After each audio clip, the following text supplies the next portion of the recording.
Salutations, people! Welcome to Page 3 Killers, Murders That Went Unnoticed, a podcast where we dive into the murder cases that went unnoticed by our nation's newspapers. Hi, Shay. Hi, John. Hello, everyone. Hi, guys. Welcome back. And welcome to Page 3 Killers, Murders That Went Unnoticed. Let me put my glasses on. Season 2, Episode 31. Yep, and we are on Episode 31. And I found a really cool case out of 1961 that I know we've been doing a lot of old stuff. But that's what it's all about. Yeah, so we've done a couple in the 1940s. Now let's skip up a couple decades, and we're gonna go to 1961. Do you know anything that happened in 1961 that's fun? I mean, off the top of my head, fun? Probably not. I mean, it was before the moon landings. This was... No, not really. I mean, you had Eisenhower was the president. There was the Kennedy. Kennedy got elected. Not off the top of my head. Yeah. Well, I will tell you some news stories that were exciting out of 1961. But before we do that, we have a new patron to thank. So we're going to just jump right in and thank our patrons. Chelsea Hargrett, Stacey Fragale, and our newest patron, Christy Bryson. Thank you so much for your donation on Patreon, and thank you guys for listening, tuning in every week. We appreciate it.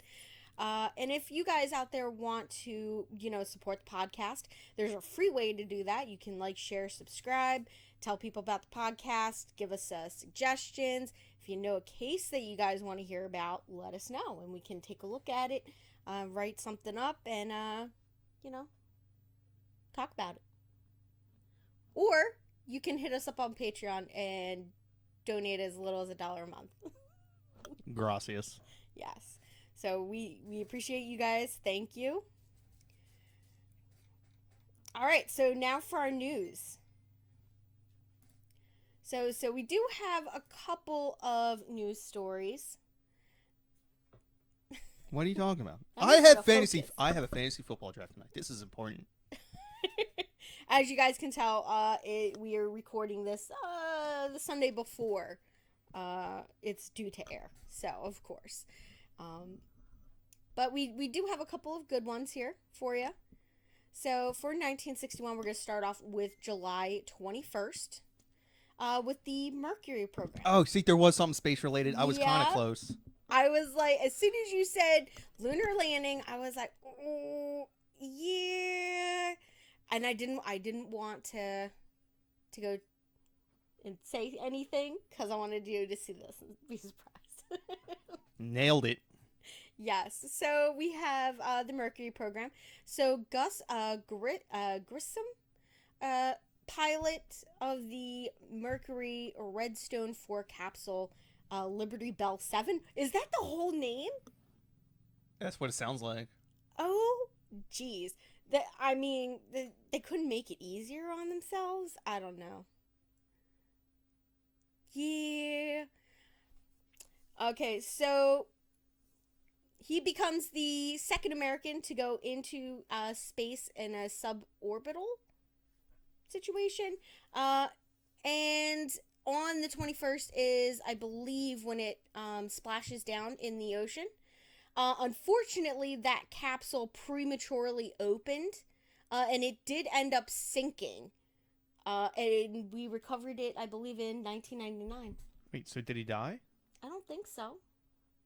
I guess this was just... The splashdown was just, like, for the rocket? Is that the idea? So I think it was the return capsule. And I think it sank after he got out. Oh. Okay. Yeah. All right. He spent 5 hours and 7 minutes in space. Yeah. Awesome. Now they spend, a couple of months, right? Years? I think there's been guys up there for years.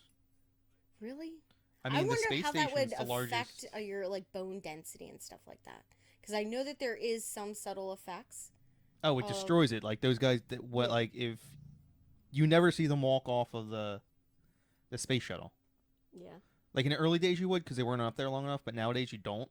Like they basically have to be put into like these hyperbaric chambers and their body reconditioned for Wow. like days The at a time, gravity, yeah. and then like they literally cannot walk. They're not strong enough to walk. Wow. That's Yeah. insane.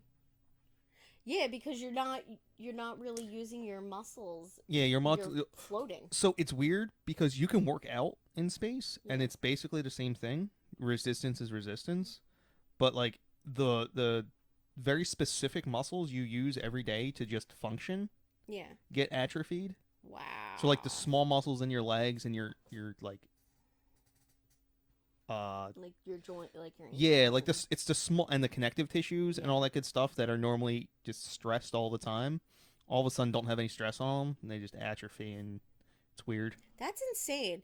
Like to Your think your about. organs like almost reorganize inside of your body because Wow. there's no that constant pushing down Yeah. force.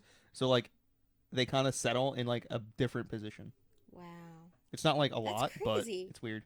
Yeah, that's the stuff that you don't usually hear about when it comes to space travel. Yeah. Yeah. Because a lot of your organs are almost free floating in your body. Yeah. It's really weird. Yeah, and I just love all these like sci-fi television shows where they make it look like, oh no, they're like no gravity. Well, there's gravity on like the ships and all, Yeah. and you're just like, how the fuck would they even do that? It may like that's why it's sci-fi. Exactly. Yeah. Yeah. Like you're not just casually walking around. Like Star Trek, like just they're all just like walking around on what would it be like a spaceship, right? Yeah. Yeah. I mean, I think you can imitate gravity, Yeah. I don't. but I'm not sure. I'm not a NASA scientist. I don't know how you would do that, but I believe you can imitate gravity in space. Okay. All right. So our next one is on July 31st. I thought this one would be more up your alley because you like sports. So at Fenway Park in Boston, Massachusetts, the first All-Star game tie in Major League Baseball history occurs when the game is stopped in the ninth inning due to rain. It's the only tie until 2002 in the MLB All-Star game history. Yeah. Well, this was back in the day when guys cared about the All Star game too. Yeah. Like they would actually play Yeah. to win. Nowadays, it's just an exhibition game. It Well, it got so bad that at one point I think they stopped this, but yeah. they actually the All Star game, the whatever league won the All Star game, that team would have home field advantage in the World Series. Yeah. So potentially, like theoretically, if you're a good team, you would have a lot of All Stars. So then your players would theoretically play harder because they had a chance of going to the World Series, and their team would have an advantage Yeah. in the World Series. I remember when it was a big thing to vote to get your player in your favorite player into the All-Star game. Yeah, they would hand out like the paper tickets and all that good stuff. Yeah. Yeah, they don't do that anymore. Yeah, no. It's all digital. Yeah. You just do it on your phone. I know, it's so sad. And it's all gamed. It's all rigged. Yeah. So our next one, you wanna read that? Michael Rockefeller, son of the New York governor and later Vice President Nelson Rockefeller, disappears in the jungles of New Guinea. Yeah. And that was on November 17th. So they're pretty sure that was like what was it? Like a cannibal tribe or something, or in the rainforest? Probably. I mean, who knows? Maybe he just got It bit by a spider could have that been bit by something. just bit by a mosquito. Like oh died. yeah, that's true. Yeah, malaria. I mean, I'm sure I he was thought with at other this people, time but they had a vaccine for malaria though. It could have been developed. oh, it depends later. on where I could you're be at. off. I mean, there's still places in. Well, I mean, New nowadays, Guinea. if you are traveling outside of the country to anywhere that is below the equator, you have to get a round of anti-malaria drugs. You get a vaccine or something before you leave the country.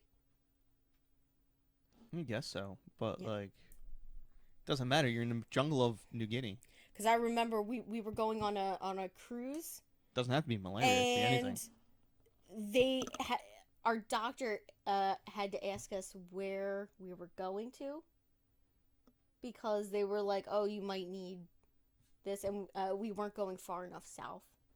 Gotcha. To areas that contained where they still had malaria and stuff like that.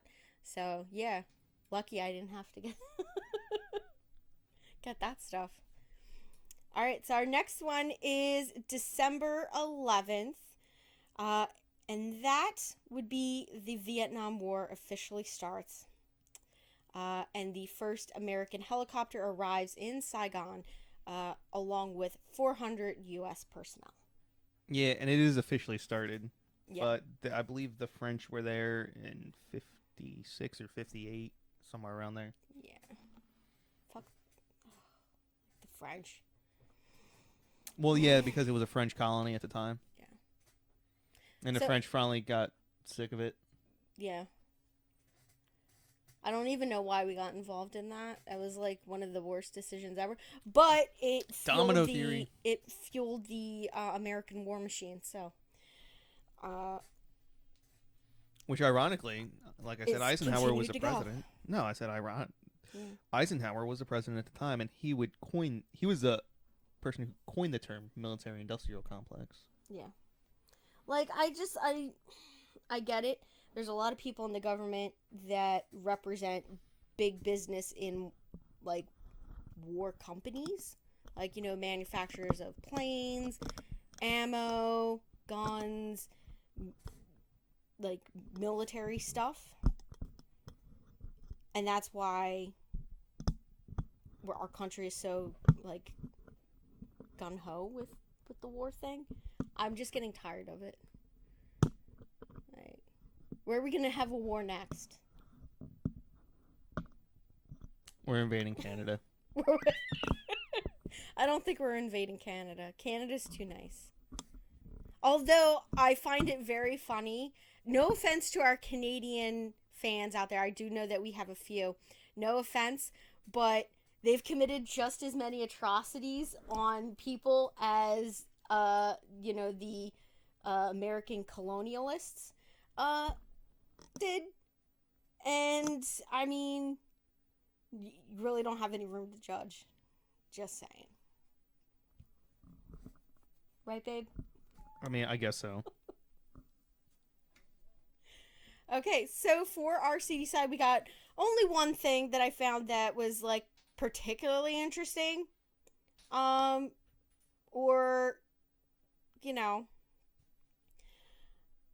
So we have on September 25th, black voting rights activist Herbert Lee is murdered by the Mississippi State Representative E.H. Hurst. Why do I not know about this? This looked so interesting that I was just like, oh my gosh, how is this not, like, one of the major things? It's a state representative. I mean... and he ran. Yeah. He ran for re-election in 63. Yep. He lost. Of course, but yeah. That's crazy. Yeah. What, did he go to jail? Who knows? I mean, this is down in the South. Mississippi? Probably not. He probably got a slap on the wrist. Maybe 30 days. Oh. Let's look it up real quick.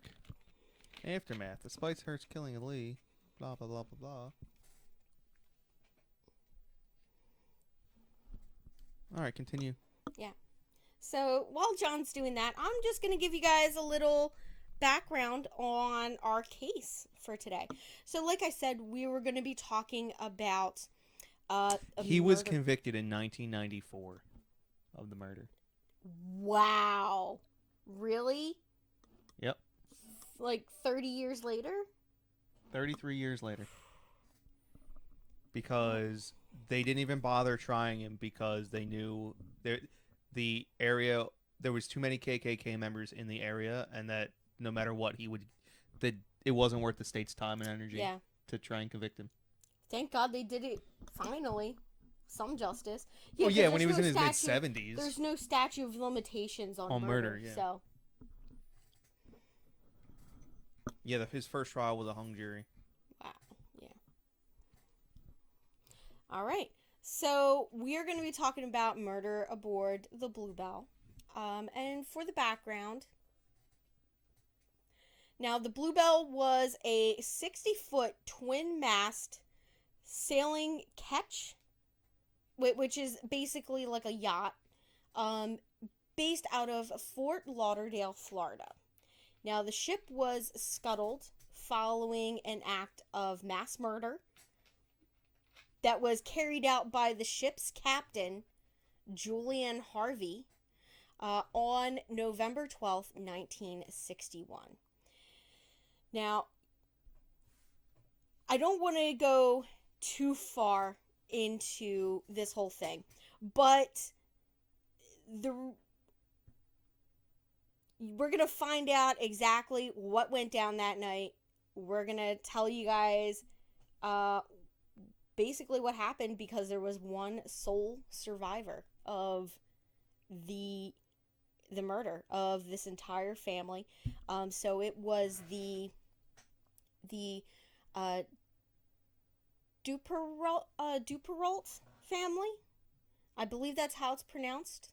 I looked it up, and that's what it said. Yeah, Duperrault. Yeah, Duperrault. And that would be, the survivor was 11-year-old Terry Jo. And she's the only one that survived the scuttling of the ship. And she would later go on to be dubbed by the international media as the Sea Waif, or the Sea Orphan. And she was rescued after floating at sea for 3.5 days after the incident, which she drifted on a small cork dinghy without food, water, or shelter for approximately 82 hours. That's impressive. That's the impressive part is no water. Yeah, and she's 11 years old. And the sun, because those are two things that'll get you. Yeah.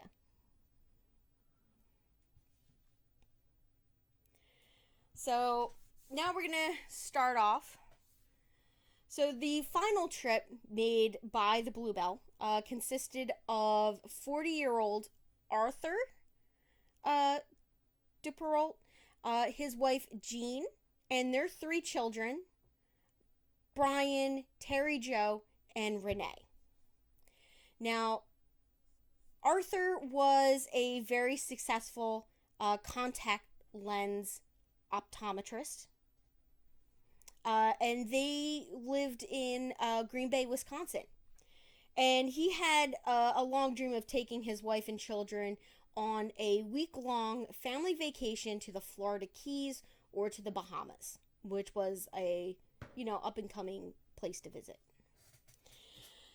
Now, he had sailed during his time in the service during World War II. So, as opposed to, them having another Wisconsin winter, he decided that they were going to go on a trip, and they were going to go on a sailboat. They were going to go sailing.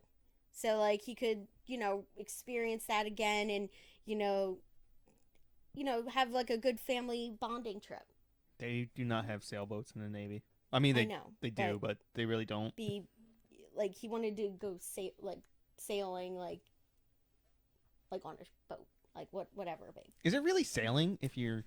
I mean, I guess it is. He wasn't piloting the boat or anything. You're not or on a sailboat. The boat or anything. But yeah, it's more like forward floating at that point. Yeah. Not really sailing. It was sailing per the 1800s. We were just too lazy to really change the name when, like, sails stopped being used as propulsion mechanisms. Yeah. So, for several years, him and his family, they saved up money to go on this, like, really opulent experience for them. So, by the summer of 1961, they had finally saved up enough money to finance a cruise. So the family planned to spend a week living at sea aboard a chartered yacht in a warm climate. Now, they planned to dock at several chosen locations and decided they might possibly extend their trip if they all enjoyed themselves. I don't think that happened. I don't think so either. I'm just... Yeah, foreshadowing. Now, the family arrived... Oh, except for Terry. Terry had a... She extended it a little bit. Yeah. Her trip was a little longer.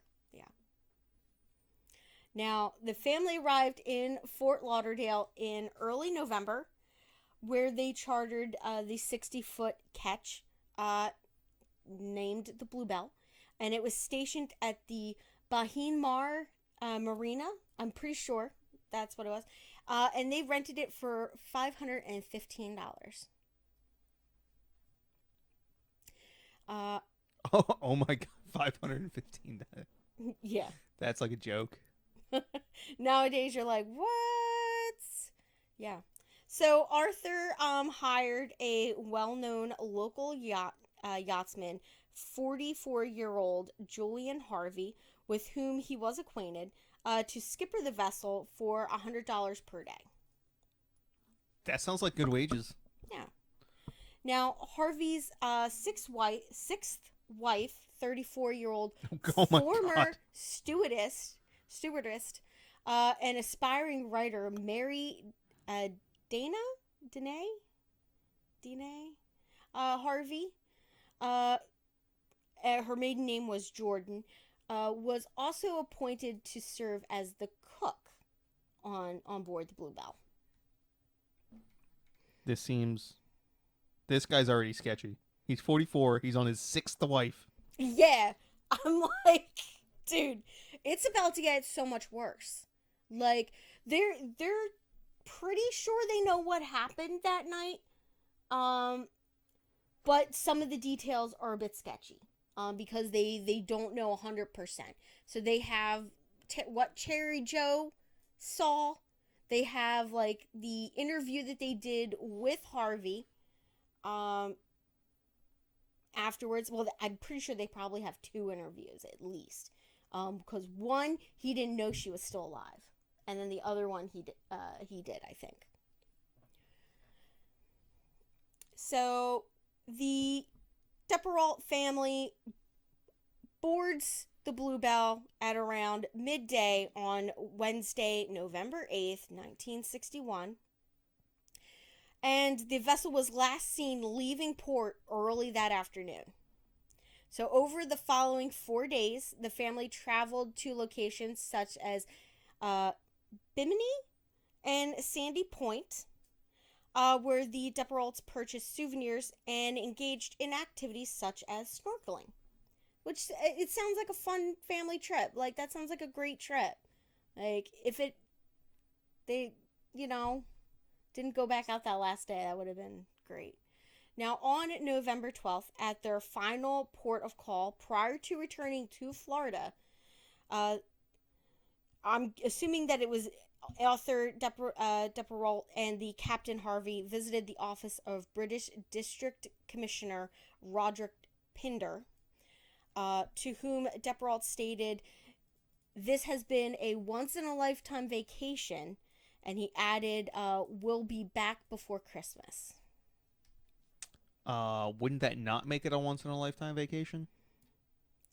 Well, I mean, I guess ultimately it was. Ultimately, it was. But if you plan on going back, that makes it not a once-in-a-lifetime vacation. It makes it like, however many times you decided to go. Yeah. I don't trust this guy already. Now, that evening, all aboard the Bluebelle ate a meal of chicken cacciatore and salad. Now, That's oddly specific. Yeah. Well, that was the menu for that night. Like, I get it, but it's just kind of weird that we would be mentioning it. Is it relevant? I thought it was a interesting little tidbit. Okay. Like, is it relevant? Did the chicken cacciatore Yes. Did it play a role in the No. in the story? So shortly thereafter, 11-year-old Terry Jo walked below deck to her sleeping cabin as her family and the Harveys remained on deck. Now, jumping ahead to Monday, November 13th, approximately 12:35 p.m., crew members aboard the oil tanker Gulf Lion observed a man waving frantically from a dinghy drifting in their direction, shouting, "Help, I have a dead baby on board." Now, these men automatically scramble into action and pull the man aboard their ship, and they observed the body of a deceased young lady with red hair. Well, I shouldn't say lady, she was a girl, wearing a life jacket inside of a dinghy. Now, the man identified himself as Julian Harvey, the skipper of the ketch Bluebell. Now, Harvey proceeded to explain that approximately 8:30 the previous evening, his small vessel had been hit by a sudden strong squall, which was a storm, guys, and it caused the Bluebell to rapidly keel over and the main mast to snap at a location between Abaco Island and Great Stirrup Cay. Now, he said that during when the mast snapped and everything, that his wife and the Duperrault parents were injured, and that the mast had pierced the ship's hull, causing it to basically sink. Now, according to Harvey, he was completely separated from all others aboard the ship, but by the falling mast, and reluctantly oh my gosh, And the resultant rigging. Loose rigging. Yes, sorry. Whew. Now, so that had basically pulled the boat down. It sank. Yada. Now, he said that he attempted to retrieve a wire cutter from the cabin to clear the deck space, but a sudden fire had broken out on board, and he was not able to rescue his wife or any of the passengers. Yeah. Now, he was forced, he said that he was forced to abandon the boat on a dinghy. And as he was doing that, he found the body of 7-year-old Renee Duperrault, which had floated by him, and he had went and retrieved the body and attempted to revive the child. Now, he said his attempt was unsuccessful at trying to revive her. So he had kept her body alongside him on the raft out of respect. Now, an autopsy later revealed that the child had died from drowning. So, he's now been picked up. He's told the crew of the oil ship what happened in his words. So, he is then taken to Nassau in the Bahamas, where he was questioned by the local authorities. Now, although his calm demeanor and the fact that his dinghy had been filled with various survival supplies caused some to initially express serious doubt as to his claims, his story could not be disproven, and he was allowed to return to Miami on November 15th, where he was further questioned by the U.S. Coast Guard. Now, 3 days later, after his rescue, on November 16th, another survivor was rescued in the Northwest Province Channel by the Greek freighter Captain Theo. Now, she was observed by Second Officer, here we go, Nicholas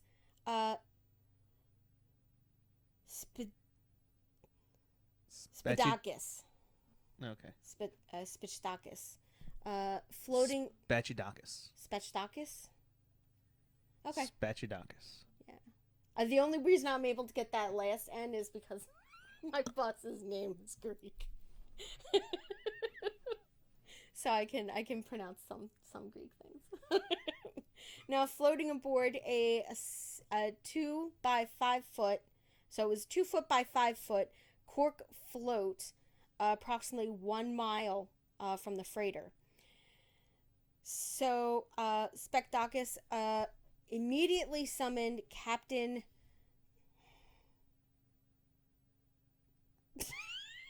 Stylianos. Oh God. Cortadones. Yeah. Corsidones. Okay. Yeah, something like that.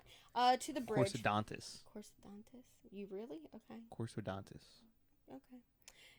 To the bridge, and the two gradually realize that what the second officer was seeing was not a fishing vessel, but a small oblong white raft. And the raft had a young blonde-haired child dressed in a white cotton blouse and pink corduroy slacks. And she was leaning backwards and waving feebly. So weakly, they said, basically. Now, the captain ordered the freighter's engine stopped and a life raft to be lowered. Now, once they got close enough, they noted that there were sharks circling the cork float, and crew members had to shout for the child not to jump into the water. Now, so the crew members, Evangelos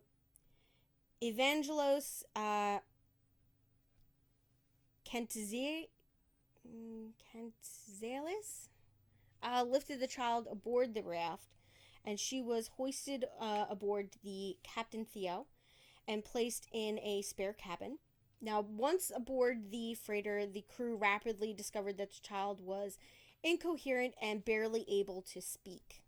Now, she was given water and orange juice as salt was sponged from her hair with a wet towel, and Vaseline was applied to her lips. Now, she was able to hoarsely identify herself as 11-year-old Terry Jo Duperrault. Now, she informed the crew that she had been floating upon the cork for several days after the sinking of her vessel. Now, her ability to speak rapidly waned, and the child soon responded to questions by weakly motioning before basically going into a semi-comatose state.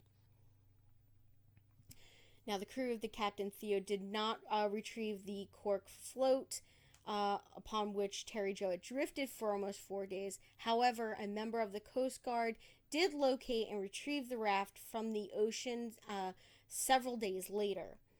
Now, the raft had almost fallen apart and almost immediately began to disintegrate in the hands of the individuals that pulled it from the water, basically.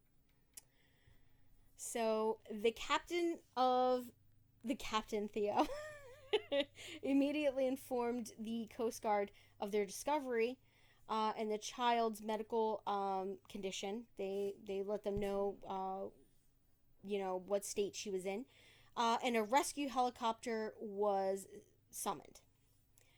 Terry Jo suffered from severe sunburn, dehydration, and exposure. She was airlifted to a hospital in critical condition. Now, 3 hours later, having been airlifted to the Miami hospital, Terry Jo began to slowly recuperate, and after 2 days, she was able to divulge to police and the U.S. Coast Guard the circumstances surrounding her rescue and the truth of what happened to her family and Miss Mary Danae Harvey.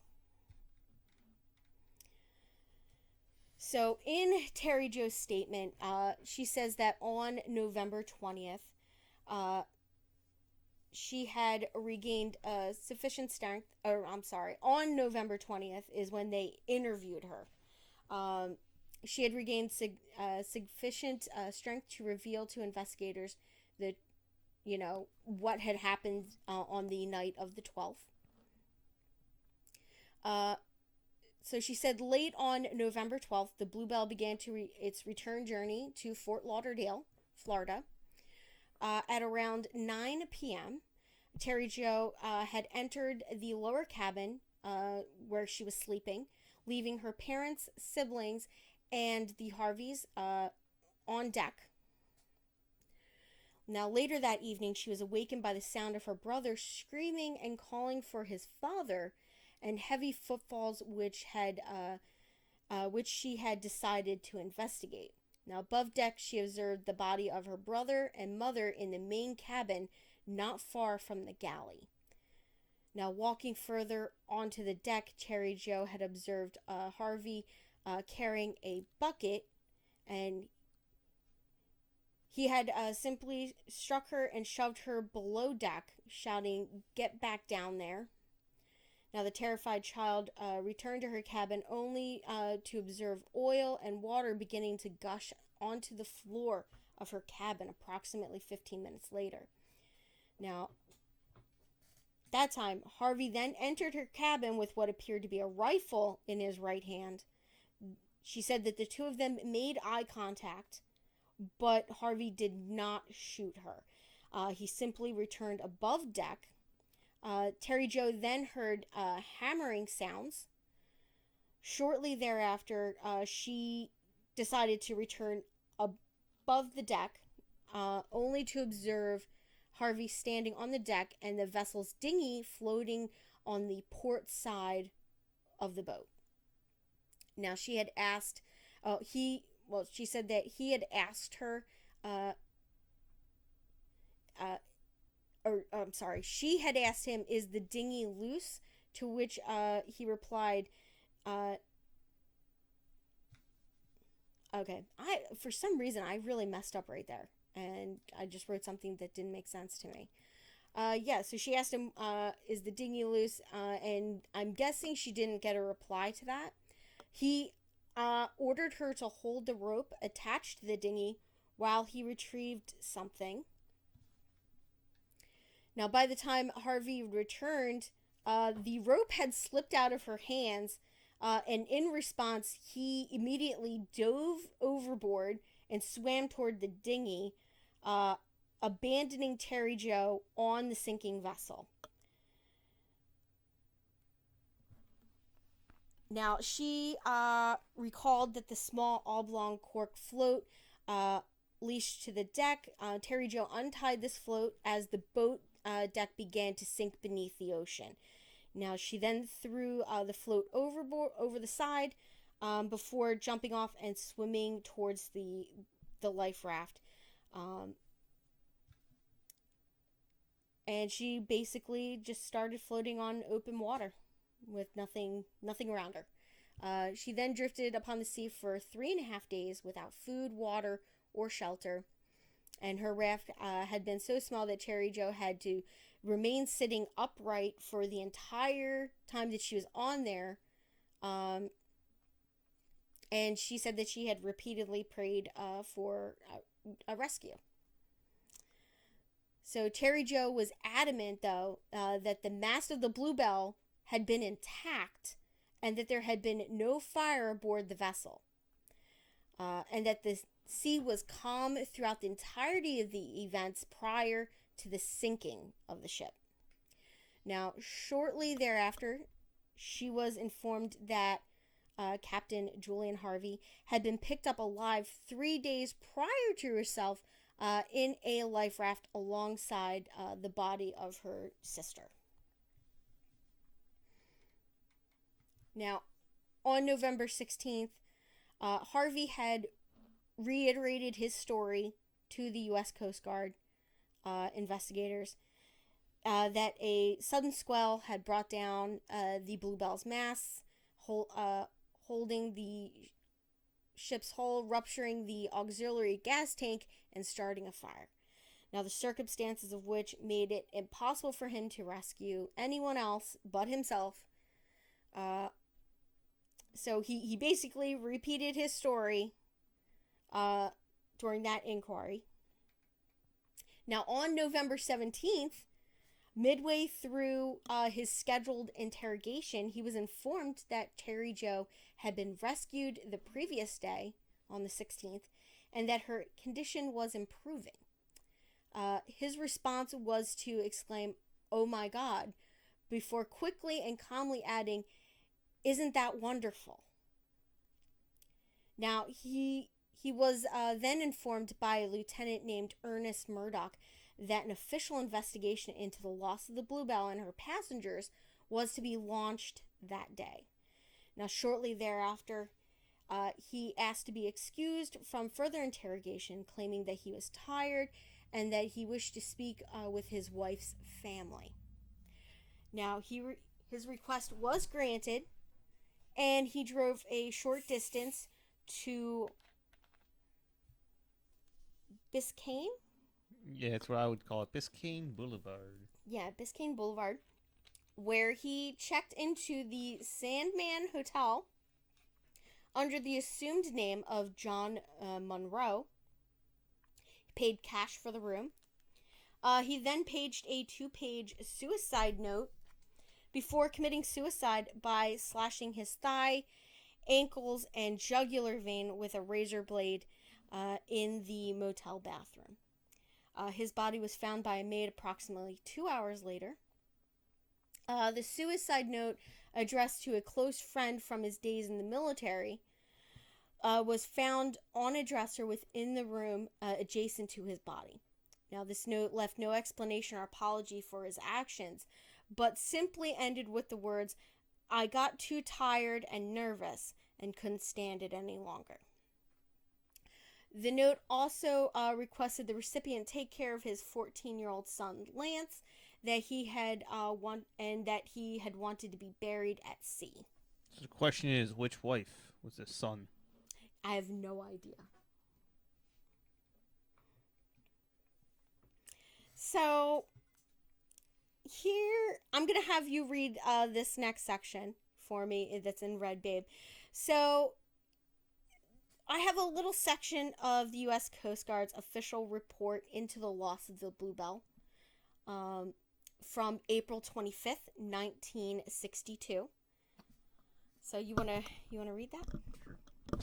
Arthur Duperrault, Jean Duperrault, Brian Duperrault, and Mary Danae Harvey lost their lives at the hands of Julian A. Harvey prior to sinking of the vessel. The exact nature of the circumstances whereby these lives were taken, or the order in which they perished, cannot be ascertained. The most probable cause of the casualty was the state of mind of Julian A. Harvey at about 11:30 p.m., November 12th, 1961. So he went Nutter Butters. Yeah. There's some possible other stuff. Okay. So given that there was, such clear evidence about the foul play and given by the sole survivor of the Bluebell, and Harvey's subsequent suicide, an investigation was launched into Julian Harvey's recent history. So the inquiry it revealed that Julian Harvey, a decorated World War II veteran and Korean War pilot, had difficulty holding a job for any length of time.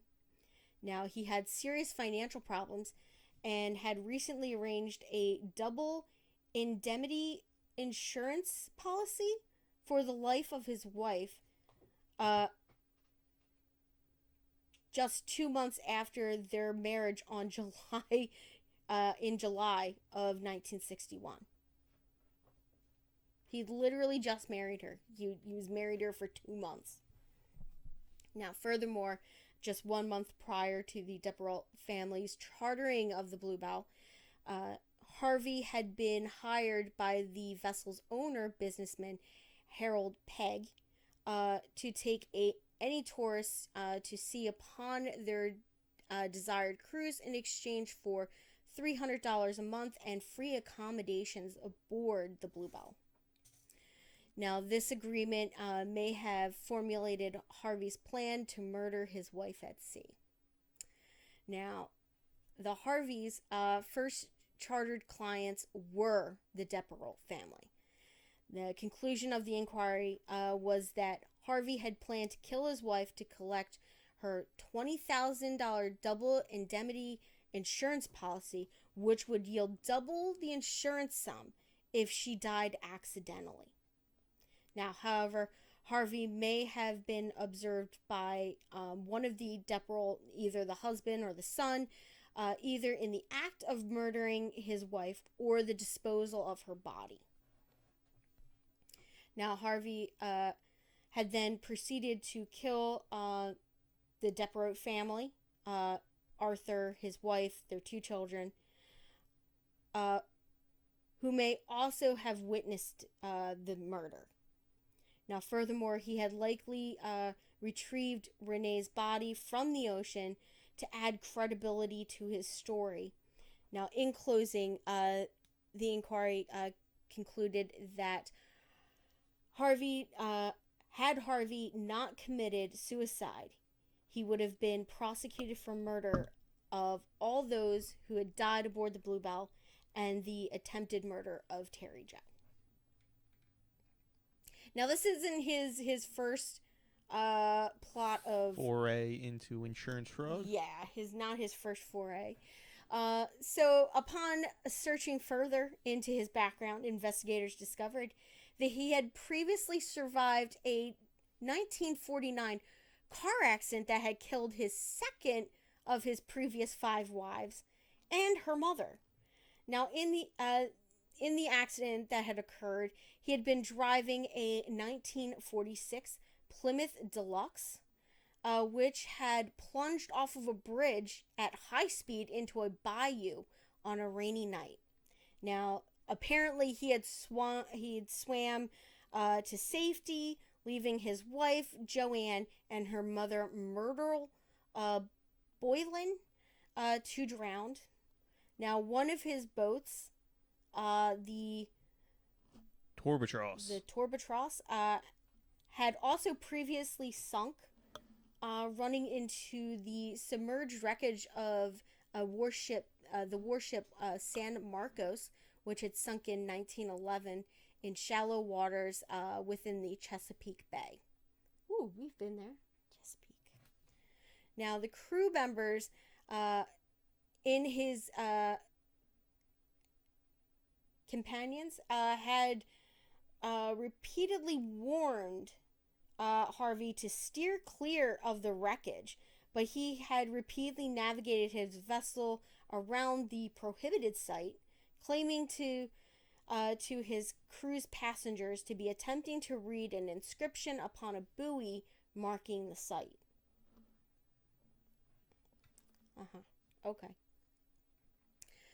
Now, his powerboat, the Valiant, had also sunk under suspicious circumstances off the coast of Cuba in 1958. All of these losses and tragedies had yielded large insurance settlements from which he had financially benefited. So we found the business model. Yeah.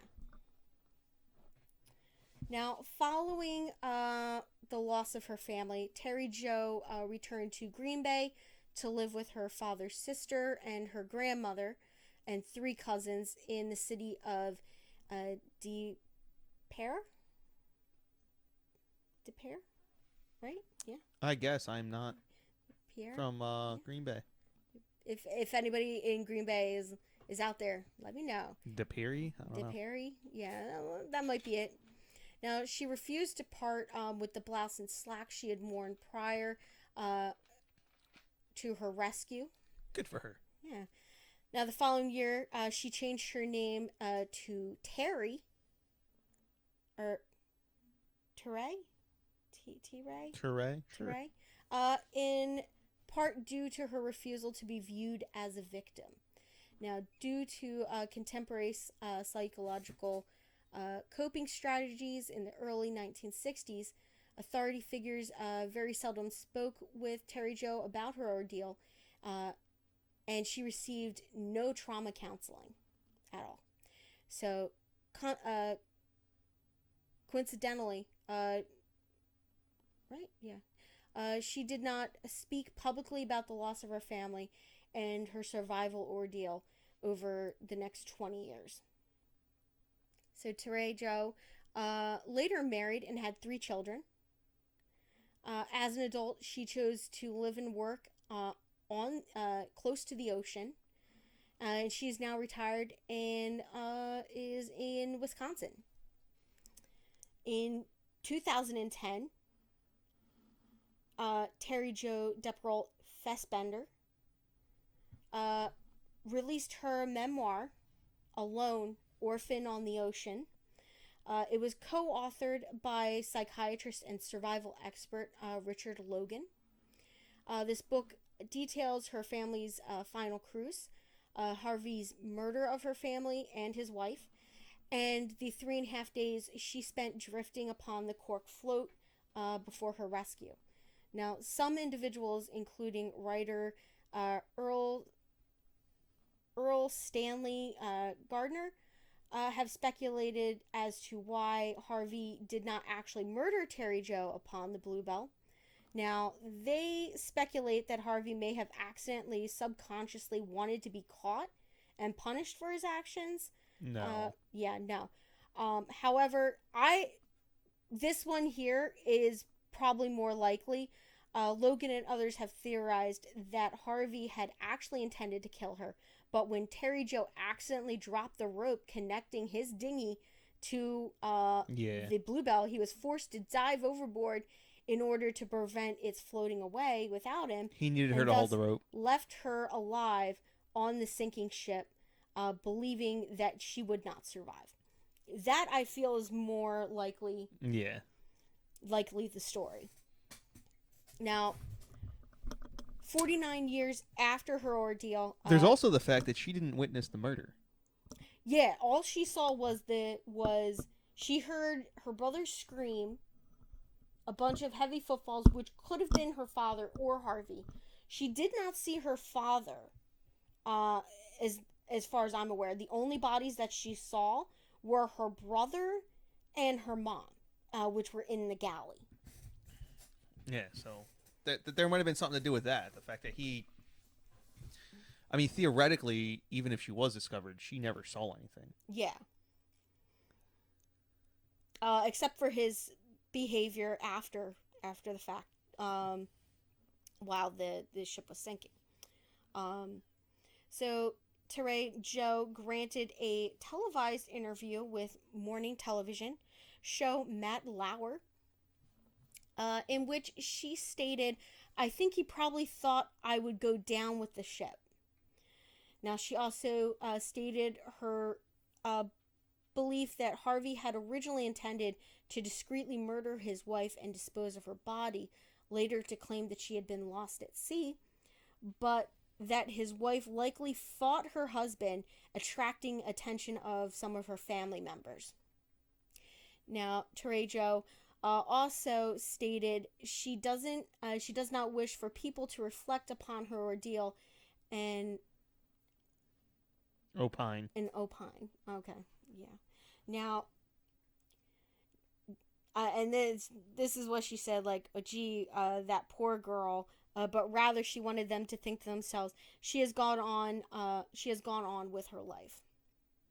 Teresa Jo also stated that she had always believed that this is her quote, "always believed I was saved for a reason. If one person heals from a life tragedy after reading my story, my journey would have been worth it." Well, this lady seems like she's a pretty strong-willed young lady. Yeah. Considering, like, nowadays, people that are victimized like this, the state or government would provide them with, like, counseling and stuff. They did not have that in 1960s. Like, set it and forget it. Yeah. That was really the mentality of, like, that's why there's, like, so much generational trauma going on. Why confront something? We can just ignore it. Yeah, and hope just it goes ignore away. it. Yeah, and then all of your kids are, Although she seemed to cope with this very well. Yes. Yeah. So. Like, she didn't let it control her life. Especially since, I mean, the man that did it ended up dead anyway. It's just a shame that they didn't get justice, in the way that she should have, Like, I he was a guess. dirtbag. Yeah. I think he was a very damaged individual. We know that most people that served during World War II were very damaged people afterwards. Well, I mean, Like, you know what they say about people with six wives. They're usually well-adjusted members of society yeah. The with fact that he might have strong murdered one of decision-making his skills. other wives is insane. Like, I couldn't. Like, as soon as I read that, I was like, what? Who's that guy from Chicago who keeps on killing his wives and then people keep on marrying him? Oh my god, I don't know. I don't know, but he's killed like 3 of his wives and like Robert Durst. no, it's not Durst. Well, But he had murdered like 3 of his wives and then like they were doing interviews with his girlfriends.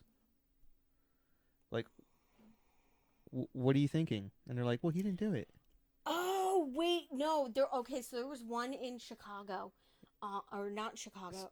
It was New York City. They're pretty sure that No, he, this is a Chicago he guy. murdered his wife, and his girlfriend is the one that figured it out. You know, this is not who I'm talking about. Yeah, I know that's not who you're talking about. Scott Peterman. Oh my, really? Yeah. Oh yeah. Peterman or Peterson? Maybe it's Peterson. Scott I know it's Scott. He was the one that murdered his pregnant wife, right? Yeah, but that was so his previous wife had been killed as well, and he probably did it.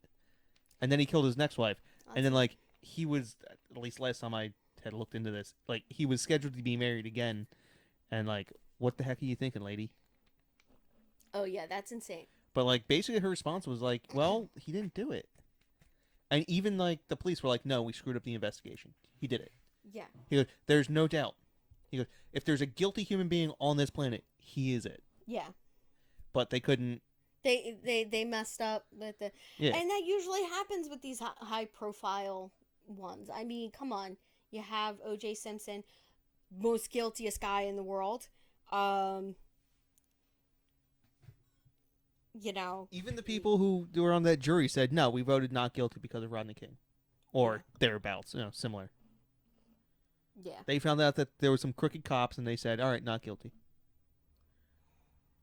Because don't get me wrong, the LA Police Department had some crooked cops. Yeah. Who were trying to screw him over.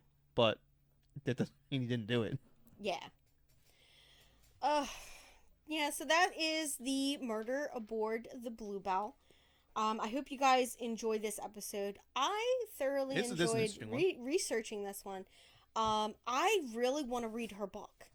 That might be added to my Audible list or my Amazon Kindle list. So I'm gonna probably check that one out. Yeah. So that's it, guys. We hope to see you back here next week for another riveting episode. Bye. Bye, guys.